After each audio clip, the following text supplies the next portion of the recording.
Gold, trusted gold buyers. మీరు తాకట్టు పెట్టిన బంగారాన్ని విడిపించి ఈ రోజు ఉన్న మార్కెట్ ధరకు కొనబడను.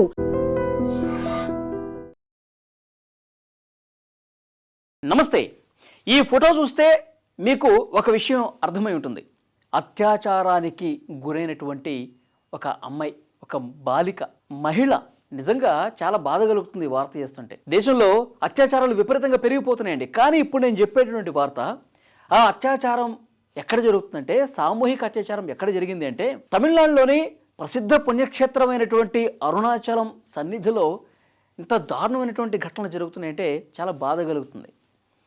అరుణాచలం గిరి ప్రదక్షిణ చేసేటువంటి ఆ మార్గంలో, ఆ బాటలో వరుసగా 2 రోజులు సామూహిక అత్యాచారాలు జరిగినాయండి. అంటే ఒక ముఠా తెగబడి ఒంటరిగా ఉన్నటువంటి మహిళల్ని టార్గెట్ చేసి, అమ్మాయిల్ని టార్గెట్ చేసి చెరబడుతుందంటే చాలా అంటే చాలా ఆందోళనకరమైనటువంటి పరిస్థితులు.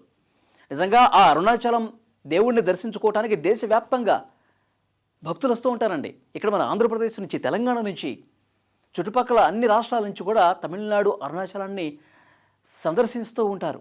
కానీ అలాంటి చోటే మహిళలకు రక్షణ లేదా, మహిళలకు భద్రత లేదా?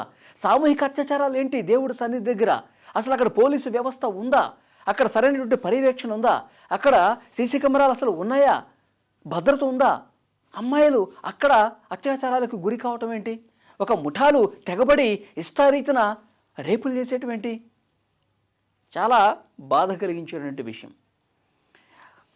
అసలు విషయంలోకి వెళ్తే మే 30వ తారీఖు అండి, ఒక మహిళ, పెళ్ళైనటువంటి మహిళే, తన ఫ్రెండ్స్తో కలిసి ఒక 5-6 కలిసి అరుణాచలం గిరి ప్రదక్షిణకి వెళ్ళారు.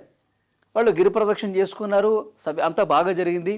ఇక తిరుగు ప్రయాణంలో బైకుల మీద వచ్చారు. బైకుల మీద వెళుతున్న క్రమంలో కొంతమంది ముందు వెళ్ళిపోయారు బైకుల మీద. ఇంకొక మహిళ, పెళ్ళైనటువంటి మహిళే, తర్వాత తన ఫ్రెండు, ఇద్దరు కలిసి బైక్ మీద వెళ్తుండగా మార్గ మధ్యలో ఒక దగ్గర ఆగారు. ఒక దగ్గర ఆగి ఏదో విషయం గురించి మాట్లాడుతున్నారు.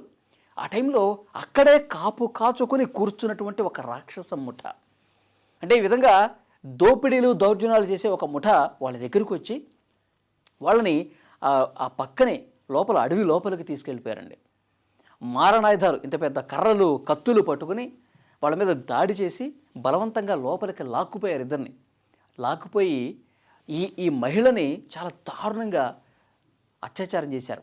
ఒకటి తర్వాత ఒకడు సామూహిక అత్యాచారం చేసి వాళ్ళ ఒంటి మీద ఉన్నటువంటి నగలు ఉన్నట్టే నగలు కూడా తీసుకుపోయి వెళ్ళిపోయి తర్వాత రోజు ఏం చేశారు, ఆ ఫోటో తీసుకున్నారు కదా, ఆ ఫోటో మళ్ళీ వీళ్ళకి మెసేజ్లు చేసి ₹1,00,000 పంపిస్తావా లేదా, లేదంటే మీ ఇద్దరు నగ్నంగా ఉన్నటువంటి ఫోటోను సోషల్ మీడియాలో పెట్టేస్తాం. అంటే వీళ్ళు ఒక కుట్రపూరితంగా, ఒక ప్లాన్ ప్రకారం, ఎందుకంటే ఇద్దరు బట్టలు లేకుండా ఫోటోలు తీసుకున్నారు. అంటే వీళ్ళు ఈ అడవి లోపలికి వచ్చి ఈ విధంగా చండాలమైన పనులు చేస్తున్నారని చెప్పి చూపించడానికి వాళ్ళు అట్లా ఫోటోలు తీసుకునేది. వాళ్ళకి భయపడిపోయి వాళ్ళు ఎంత కావాలంటే అంత డబ్బులు ఇచ్చుకోవాల్సినటువంటి పరిస్థితి. భయపడిపోయి ఎక్కడ వీళ్ళు సోషల్ మీడియాలో పెడతారు, అసలు వీళ్ళు దోపిడీ చేసే ఒక దుర్మార్గపు రాక్షస ముఠ ఎంతకైనా తెగిస్తారని చెప్పి భయపడిపోయారు. ఆ తర్వాత వాళ్ళు పోలీసులు స్టేషన్కి వెళ్ళి కేసు కూడా పెట్టారనుకోండి. ఇది మే 30వ తారీఖు జరిగింది. సేమ్ ఇలాంటి ఘటనే 31వ తారీఖు జరిగిందండి. మే 31వ తారీఖు మళ్ళీ గిరి ప్రదక్షిణ చేసుకుంది ఒక అమ్మాయి. ఇక్కడ తిరువణ్ణామలై అరుణాచలం మున్సిపాలిటీకి సంబంధించిన లోకల్ అమ్మాయే, 23 సంవత్సరాల అమ్మాయి. ఆ అమ్మాయి గిరి ప్రదక్షిణ చేసుకుంది మే 31వ తారీఖు. చేసుకుంటున్న టైంలో విపరీతంగా కొంచెం అలసిపోయింది, కాళ్ళు నొప్పులు వచ్చినాయి. సో ఇక్కడ కింద ఒక గ్రామం దగ్గర కూర్చుండిపోయి తన ఫ్రెండ్కి ఫోన్ చేసింది. ఇంకా నేను అలసిపోయాను, ఇక నా వల్ల కావట్లేదు, ఒకసారి నన్ను డ్రాప్ చేసుకోవడానికి రా అని చెప్పి పిలిచింది. అతను కూడా వచ్చాడు. వచ్చిన తర్వాత ఒక హోటల్ దగ్గర టిఫిన్ పార్సిల్ కట్టించుకున్నారు. మళ్ళీ హైవే మీదకి వచ్చారు. హైవే మీదకి ఇట్లా వచ్చారో లేదో మళ్ళీ ఆ రాక్షస ముఠ వీళ్ళ మీద పడింది. వీళ్ళ మీద పడి వీళ్ళు సేమ్ అదేవిధంగా బెదిరించి మళ్ళీ అడవి లోపలికి లాక్కుపోయి మళ్ళీ ఆ 23 సంవత్సరాల యువతి మీద మళ్ళీ అంతే దారుణంగా సామూహిక అత్యాచారం చేయటం. ఆమెకి చెవి పోగులుంటే ఆ చెవి పోగులు కూడా తీసుకోవటం, మళ్ళీ ఇద్దరు బట్టలు ఇప్పేసి మళ్ళీ ఫోటోలు తీసుకోవటం. వెంటనే వాళ్ళు వెళ్ళిపోయిన తర్వాత కేసు పెట్టారు. అంటే వీళ్ళు సామూహిక అత్యాచారం చేసే ముందు పెనుగులాట జరుగుతుంది కదా, ఇష్టారీతిన దారుణంగా కొట్టారంటండి. వాళ్ళ దగ్గర పెద్ద పెద్ద కత్తులు, కర్రలు ఉన్నాయి.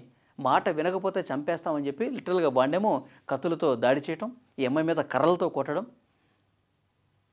అట్లా చేసి ఆ దొంగల ముఠ అత్యాచారం చేయటం, ఒంటి మీద నగలు దోచుకోవటం, డబ్బులుంటే దోచుకోవటం, వెళ్ళిపోవటం, మళ్ళీ సోషల్ మీడియాలో మీ ఫోటోలు పెడతానని చెప్పి చాలా దారుణంగా ప్రవర్తించడం. వరుసగా ఒక్కరోజు తర్వాత ఇంకొక రోజు మే 30, 31 తారీఖులో జరిగిందంటే ఇక్కడ చాలామందికి ఒక డౌట్ వస్తూ ఉంది. అసలు అక్కడ అరుణాచలం గిరి ప్రదక్షిణ చేసుకునేటువంటి ఆ మార్గంలో పోలీసులు చెక్ పోస్టులు ఉండాలి, భద్రత ఉండాలి, రాత్రి సమయాల్లో అక్కడ ఎవరు ఉండరు, పోలీసులు ఎప్పుడు కాపలా కాస్తూ ఉండాలి. ఎందుకంటే అక్కడ లోకల్గా జులాయి వెధవలు ఈ విధంగా దోపిడీలు, దుర్మార్గాలు చేసే ముఠాలు వాళ్ళు అరికట్టాల్సినటువంటి బాధ్యత ప్రభుత్వం మీద, పోలీసు యంత్రాంగం మీద ఉంటుంది కదా. ఎందుకు లేదు? దేశవ్యాప్తంగా భక్తులు అక్కడికి వస్తూ ఉంటారు. ఇంకొక సమస్య కూడా ఉంది అక్కడ లోకల్గా ఇప్పుడు తెలుగు వాళ్ళు వెళ్ళారనుకోండి, భాష రాదు, తమిళ మాట్లాడతారు. వేరే రాష్ట్రం నుంచి వెళ్ళారు, హిందీ బెల్ట్ నుంచి వెళ్ళారు, వాళ్ళు హిందీ తప్ప వాళ్ళకి అక్కడ తమిళ్ రాదు, వాళ్ళు కూడా ఇబ్బంది పెడుతూ ఉంటారు. అక్కడ ఉన్నటువంటి ఆటో వాలాలు కావచ్చు, అక్కడ వేరే పనులు చేసుకునే వాళ్ళు, హోటల్స్ నడిపించే వాళ్ళు, ఇష్టారీతన ఎంత అంటే అంత దోపిడీ చేసుకునేటువంటి ముఠాలు కూడా కొన్ని తయారైనాయంట. భాష రాకపోవటం, సరిగ్గా కమ్యూనికేషన్ లేకపోవటం, వాళ్ళు ఎంత అడిగితే అంత ఇచ్చుకోవాల్సినటువంటి పరిస్థితి, ఇలాంటివి కూడా ఉన్నాయి. సో వీటన్నిటినీ అరికట్టాల్సినటువంటి పరిస్థితి ఉంది. ముఖ్యంగా మహిళలకు భద్రత కల్పించాల్సినటువంటి అవసరం ఉంది. వెంటనే పోలీసులు అక్కడ తిరువణ్ణామలై పడమర పోలీసులు 5 బృందాలుగా ఏర్పడి ఈ దొంగల ముఠాలో మొత్తం 11 మంది ఉంటే అందులో 16 సంవత్సరాల మైనర్ బాలుడు కూడా ఉన్నాడు ఆ ముఠాలో. ఆ 11 మందిలో 8 మందిని అరెస్ట్ చేశారు, ఇంకా 3 కోసం గాలిస్తూ ఉన్నారు. దీని మీద ముఖ్యమంత్రి విజయ్ కూడా సీరియస్ అయ్యారు. ఎందుకంటే విజయ్ ముఖ్యమంత్రి అయిన తర్వాత వరుసగా తమిళనాడులో ఈ అత్యాచార ఘటనలు ఎక్కువైపోయినాయండి.